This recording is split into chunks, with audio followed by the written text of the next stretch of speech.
Dina with Dinner Made Easy with Dina. Today we've got a delicious pasta recipe I'm going to share with you. So stay with me. Let's get going on that. First thing I'm going to do is add some salt to my boiling water. And we're just going to make a small amount today. So I'm not going to put the whole package of linguine in here. And I am going to use linguine today. I am going to take about probably a third of the box. And I'm going to break the linguine in half. Those of you who want to leave it whole, go ahead and leave it whole. But I'm going with the halves. Next, we're going to get to our ingredients. So we're going to get started, and we're going to turn our pan on to about a medium high. We're going to let that get hot. I'm going to then add a tablespoon of olive oil, and I'm also going to add a tablespoon of butter. Now, I just like these flavors. You can use all butter or you can use all olive oil if you want to. I just think that this is a really good combination. And using the olive oil with the butter actually keeps the butter from getting too hot and burning, and we really don't want to burn that. I absolutely love using a wooden spoon.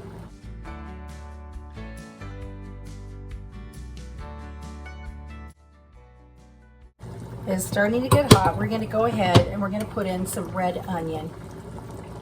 And I'm going to use about a third of a cup of red onion. And I've chopped these really fine. I have some mushrooms, and I have about 2/3 of a cup of mushrooms. And I'm just going to toss those right in there too.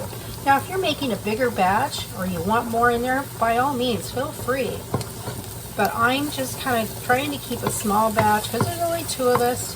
I am also going to add a little bit of pepper, just regular pepper. And again, measuring with love, however much you like in your dish. I probably put about a 1/4 of a teaspoon in there is all. I'm going to throw in next some asparagus, because we're going to saute that asparagus in with these other wonderful flavors. And this is a great time for asparagus. It's nice and fresh and flavorful. So if you like asparagus, get out to the store and get you some. It incorporates well with anything, or you can just steam it and eat it like that. You can use fresh garlic if you'd like, but I am that go-to person. I like the garlic that's already chopped and ready to go. So I use the minced garlic, and I think it does great. Want to be careful not to overcook, but you want to make sure that your asparagus is crisp tender. So really important to get a good sear on that before we go on to the next movement. Now, I don't put the garlic in until the last ingredient has been put in before I form the sauce, because I don't want that to burn. And I like the fresh taste of the garlic. If you overcook it, it tends to have a funky taste. Well, to me it does. So I don't add that until towards the end of sauteing things. Okay. Looks like it's coming right along, so I'm going to move on to the next step. I have a cup of chicken that has been deboned, and I'm going to toss some of that in there. You can use however much you want. You can use shrimp instead of chicken. That makes it really tasty. I'm just going to go ahead and put it all in there because we like chicken, so why not? I'm going to stir that in there. Get that hot. And then we're going to go in with our garlic. And I'm going to use about a tablespoon and a half of garlic. Let's give that a good stir.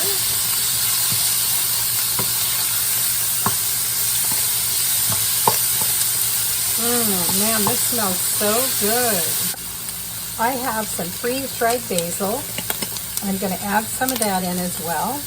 And I put in about a teaspoon. Now I've got a different ingredient for you. I'm going to add a teaspoon of low sodium soy sauce, just a teaspoon.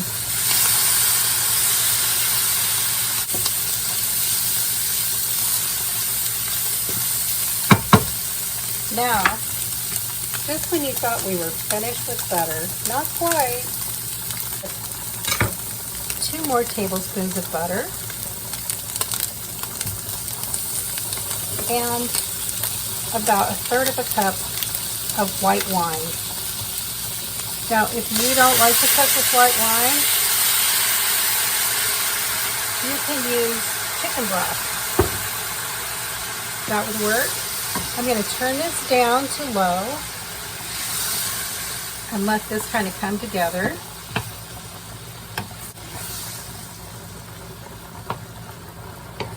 Now I'm going to give this a taste test and see where we are with our seasonings.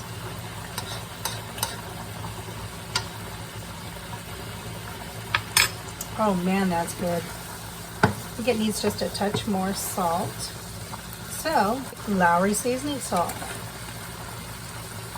This is my go-to seasoning salt. You guys all know that. You've been watching, right? It's a really, really tasty seasoning salt. Got some good ingredients in there. Okay, now I'm going to check on our linguine and see where we're at with that. Okay, the linguine is done.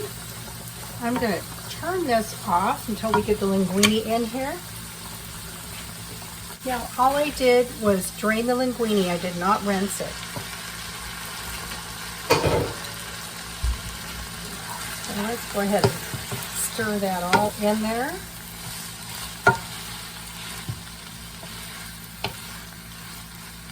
We've got a couple more little steps till this is done. Take a lemon and we're going to zest it.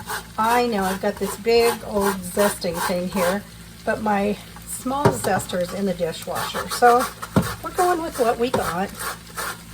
And if you want a really good lemon flavor, this is where the flavor is in the rind. So don't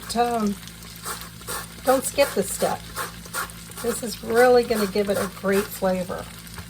You get more of a sweet lemon flavor off the zest than you do off of the lemon juice itself.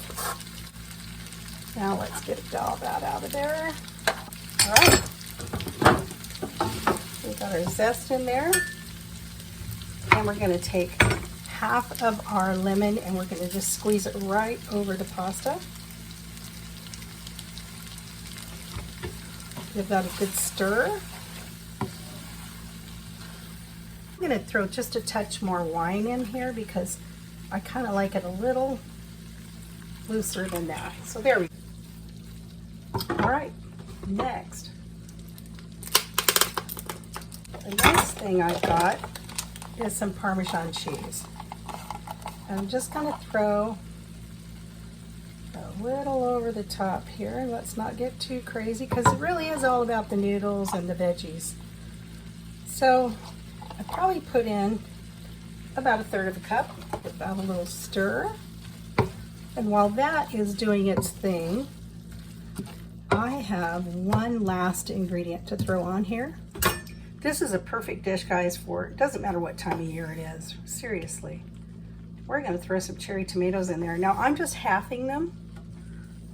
And I don't put these in until the very, very end because we don't want them to get cooked all mushy. Those are just going to add that pop that we're looking for. There we go.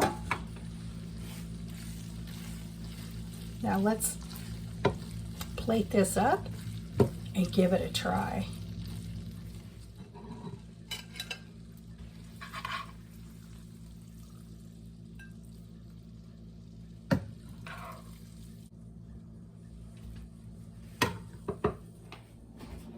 Okay, let's give this a try. Take a look at that. Doesn't that look delicious? So let's give this a try. Get a good bite.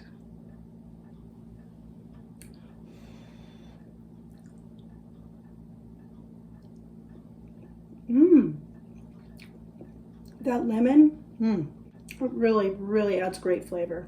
So this probably took me about 15 minutes from start to finish. I already had my vegetables prepped.